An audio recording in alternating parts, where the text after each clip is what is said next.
I am so convinced that many of the legacy platforms are really spaces for negativity and hate. I swear.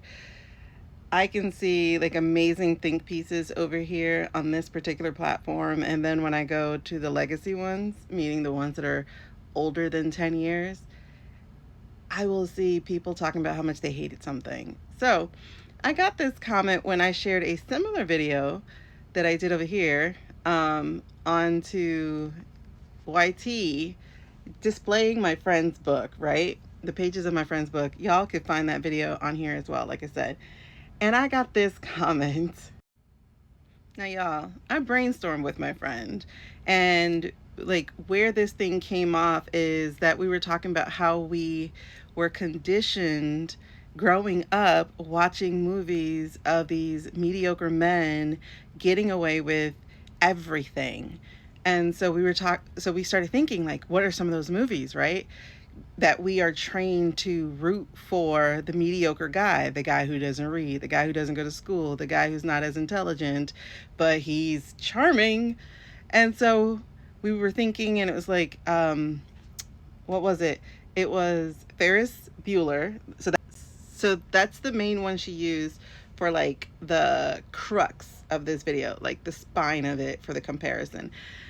So we were talking about Ferris Bueller, and like when you think about Ferris Bueller, for instance, like I said, he was in trouble for like skipping school 9 times, as Rooney says. But like we were taught that Rooney was the villain. So the principal who wanted you to go to school and get your education and stop making a fool out of the school system was the villain. And then I was like, yeah, like my kids, they grew up watching Timmy Turner and Fairly Odd Parents. And Timmy Turner was this ditzy guy who had the support of these fairly of fairies, right? And Crocker was turned into the villain because he wanted to prove the fairies were real. And so he got called crazy, and yeah, he overstepped the line sometimes, but he was the villain even though this kid uh like was getting away with murder, and of course had like this bad family household and stuff.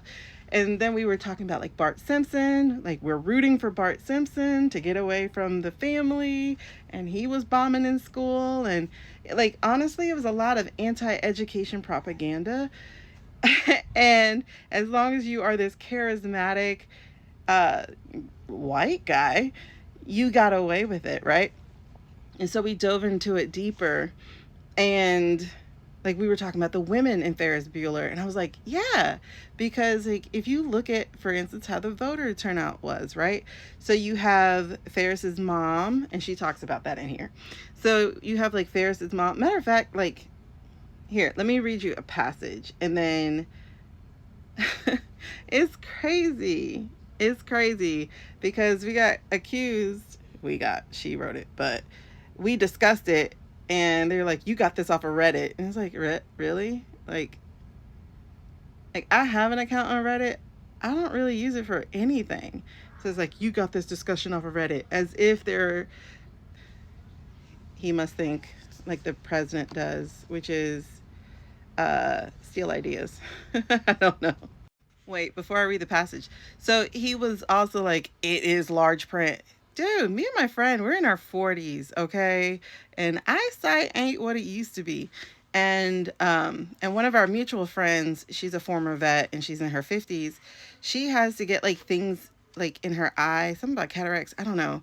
And so she needs things to be large print because she can't do the eye strain. So my friend did it in large print. If you don't care about large print, just get it on Kindle and set it at whatever print you want. But it's at 16 font, which is the lowest it could be for the large print. So let me read this passage in her book. All right, so we're looking at chapter 4, The Gendered Reality: Why Women and Marginalized Groups Never Get to Be Ferris Bueller. Jeannie Bueller Effect: Women as the Enforcers of Patriarchy. So Jeannie Bueller, Ferris's annoying younger sister, is the one character who sees through his nonsense. She's portrayed as emotional, unattractive, and unpolished compared to Ferris's chic, sleek, and sensual girlfriend, Sloane, who we will discuss later. Jeannie knows Ferris is a manipulative fraud and becomes obsessed with busting him because she's tired of him getting away with everything. And yet, by the end of the movie, she stops fighting it because she got the attention and attraction of a bad boy. So basically, for her to stop being snarky, she had to get a man, right? And it says here, and why does that matter? Because in Ferris's world, resisting male entitlement is futile. Jeannie is gaslit into compliance, and that mirrors what happens to many women in real life. They're either forced to conform to patriarchal expectations or labeled as bitter and dismissed. They are expected to protect the very system that oppresses them because proximity to power is often seen as safer than challenging it. And so she brings it to the real world about what happened in 2016. Because, like Jeannie, many have been conditioned to see challenging male privilege as a losing battle. Then there's Sloane, right? So the Sloane effect, the white woman as the accomplice. While Jeannie resists Ferris at first, Sloane, the girlfriend, never questions him. She benefits from his manipulation, rides shotgun in the stolen car, and helps him escape consequences. This mirrors how some white women actively uphold white male dominance because they directly benefit from it. In politics, we've seen this play out time and time again. Women like Marjorie Taylor Greene and Lauren Boebert, whatever her name is, parroting right-wing misogyny because it keeps them in power. Supreme Court Justice Amy Coney Barrett, who rode the feminist wave only to dismantle women's rights once she had authority. The ongoing phenomenon of white women being accomplices in racial and gender bias oppression as long as they're adjacent to power. White women who align themselves with Ferris-like figures aren't victims. They are co-conspirators in protecting a system that rewards their proximity to privilege. Then there is Ferris's mom. When mothers enable mediocre men. Ferris's mother is perhaps the most interesting and overlooked enabler in the entire movie. She doesn't just believe Ferris. She is actively blind to the evidence in front of her. She sees Jeannie's frustration but dismisses it as jealousy.